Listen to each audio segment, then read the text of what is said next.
Hi there, it's Laura, your black thumb gardener from Massachusetts. Today I am taking a break from painting the deck.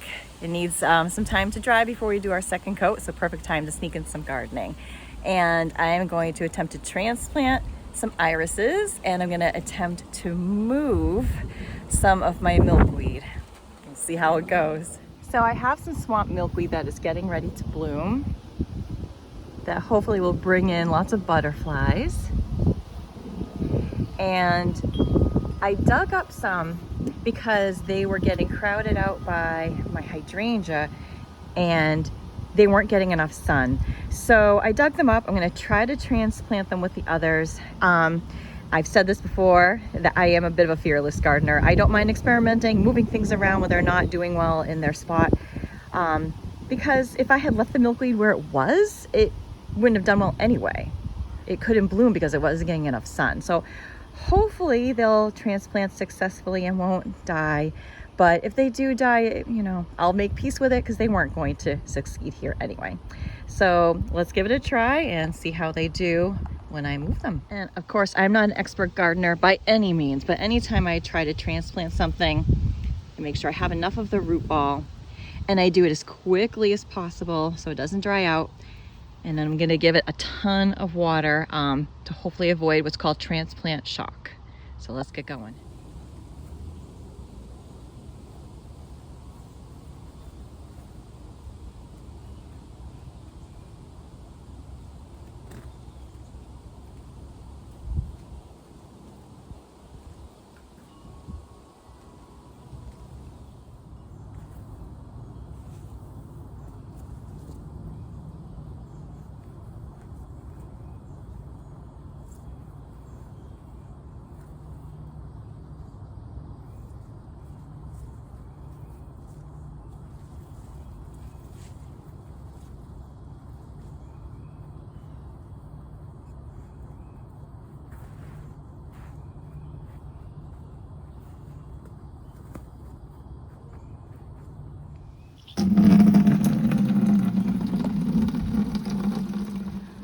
While I'm waiting for my rain barrel to fill up my bucket, I just want to take a look at my climbing rose. So pretty. I just did some deadheading. You can see I have to do a bit more.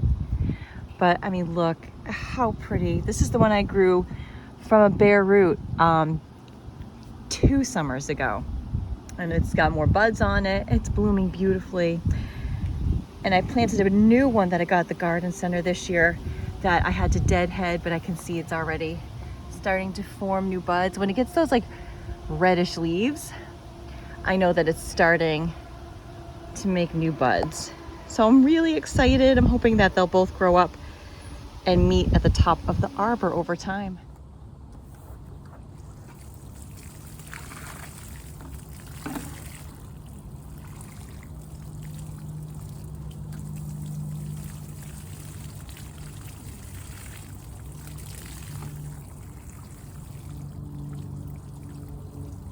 All right, so they're in. I soaked them, so hopefully they won't go into transplant shock. And like I was saying earlier, they weren't going to do well in their current spot, so no harm, no foul, but hopefully they'll, have some success. And I always get floppy ones. If you have milkweed in your garden and, and you have a way of getting them to stop flopping, every year they bloom beautifully, but they flop for me. So I do have them, with a support. But yeah, it'd be great if they stood upright and didn't flop so much. Over here I have irises, which I've never grown before, but a friend of mine is also a gardener and she has a ton because they do self-seed and spread. So she asked me, she said, I have so many, I'm gonna get rid of them. And I said, no, don't toss them, I will take them.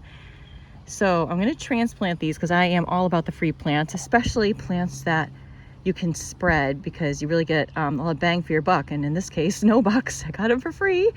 And hopefully, they'll take to my garden and eventually will spread out a bit. So one day I will also have too many and maybe want to gift them to a friend. So we're going to go ahead and get these in the ground today and hope that they'll be happy here. This shovel, by the way, is a lifesaver. Again, I live in Massachusetts, so I have a lot of rocky, rooty soil. And this is called the Root Slayer. It's amazing. You can see it's got serrated sides. So it just makes digging and planting so much easier in my garden. So I'm gonna look for a nice spot with lots of full sun. I just planted the foxglove recently, which is toxic. It's beautiful. It's gonna be happy here in the full sun. My dog stays over in the fenced area, and she doesn't really ever go after my plants anyway. But you know, my children are adults now, but if you have young kids or if you have pets that go after your plants, foxglove may not be the best choice, but if you can grow them, they're beautiful. They have those bell-shaped flowers that the pollinators love.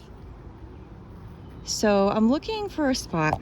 I was thinking in this spot here, I'm gonna pop some of the irises.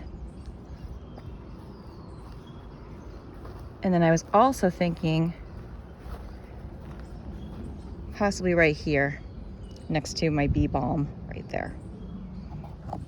And just as I did earlier, I'm gonna give that a really good soaking so that hopefully it won't go into shock. My friend told me it's already bloomed this season, so I don't expect to get any flowers this year, hoping that it'll take to the garden and I'll get blooms next year.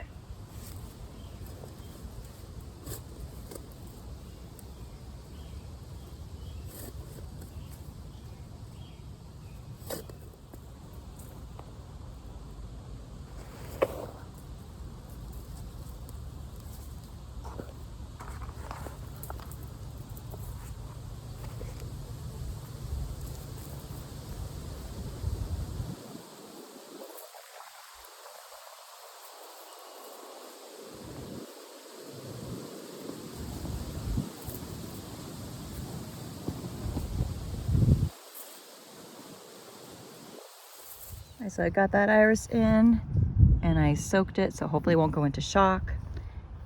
And hopefully next year I'll get some blooms.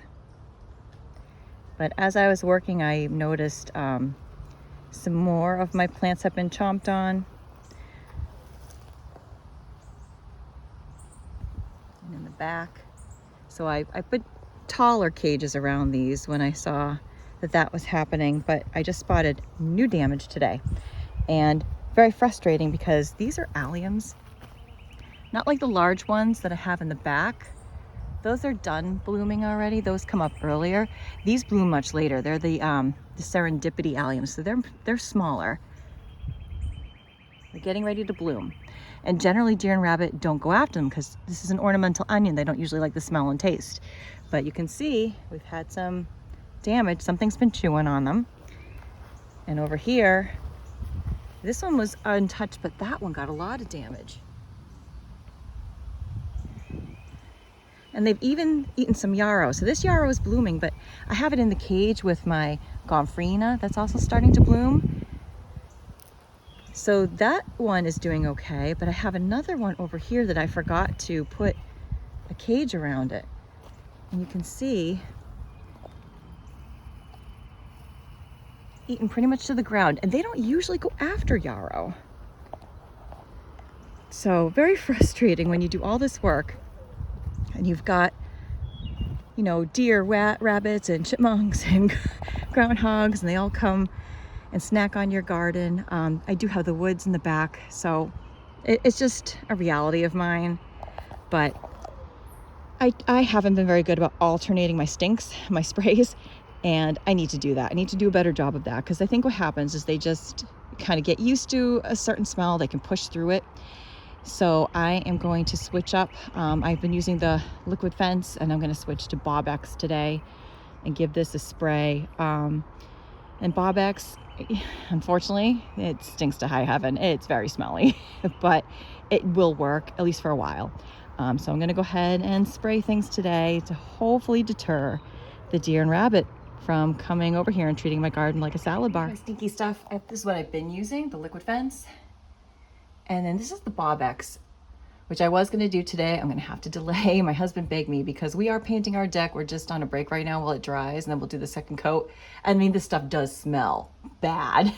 So he's like, please, Laura, can you wait till tomorrow? So I will be kind to him and I will wait. But this stuff does work really well, the Bob-X. And so does the deer and rabbit liquid fence. You just have to alternate, switch it up, because they do, you know, like I said, they get used to it and then they just can like push through the stink and eat your stuff anyway. So I'm gonna have to get on this tomorrow and spray them up. See if I can save what's left of that yarrow. So that'll be it for today. But if you have milkweed that flops, any suggestions would be more than welcome, because I love my milkweed, but I would like for it to be upright. It flops on me every year. But any experience that you have with that, or with irises, I'm brand new to irises. I'm hoping that they will take to my garden and will add some new color next spring. All right, guys, have a good one. Don't forget to get out there and experiment in your garden. Don't be afraid. Move things around, plant new things, give it a try. Have fun making beautiful spaces in your own yard. See ya.